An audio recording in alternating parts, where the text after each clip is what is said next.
Table amendments to the Banking Regulation Act in the Lok Sabha. The amendment will allow depositors the option to nominate up to 4 people, including successive and simultaneous nominations. Sapna Das joins us now. Sapna, several notable amendments in the bill. Take us through the key ones, please.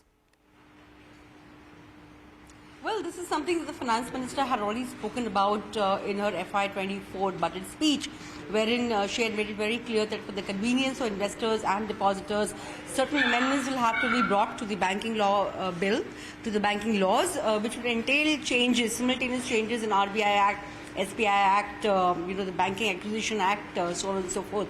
So that's exactly what the government has done. It has tabled the Banking Laws Amendment Bill in the Lok Sabha. And what it essentially does is to basically give more flexibility to depositors as well as enhance the protection levels for investors. For instance, as you've rightly pointed out, the number of nominees allowed per account through this amendment will go up from the current 1 to 4 in number. A total of 4 can't exceed 4. And within that also there will be a provision for successive and consecutive nominations. So wherever it's successive, it will be in order of priority, like nominee 1, 2, 3. Wherever it's consecutive, it basically means that 3 or up to 4 nominees coming together, it will have to be as a percentage of the deposit amount that is being held. So that needs to be kept in mind. Second, also in terms wherever wherever there are unclaimed deposits, basically dividends, share, bond money, interest, all of that is unclaimed for a period of 7 years. It gets transferred to the Investor Education Protection Fund.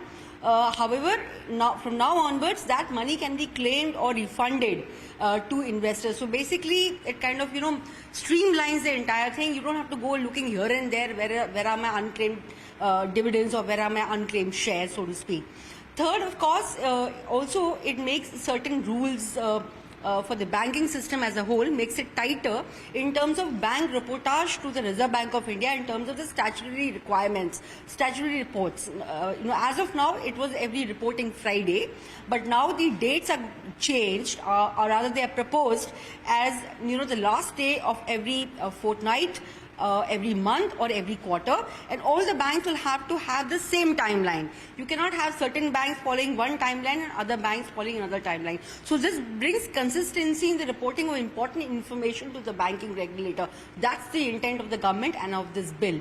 Of course, other provisions, it gives also flexibility to the banks to basically give a market-linked remuneration to hiring of auditors. So it makes it more competitive. They can actually go ahead and get the best talent in the market. This will help to improve the quality of audits. So that's the intent. Last but not the least, also in terms of substantial interest, that is being redefined because the last value was fixed sometime in 1968. So it was at that point in time 5 lakh odd rupees. This is now being going to be raised to around 2 crore rupees. So these are some of the major takeaways. Of course, in terms of the nomination, the number of nominees going up for bank accounts per bank account, I think that will be of great interest for consumers across the sector. All right. Thank you, Sapna, for that update. On to a CNBC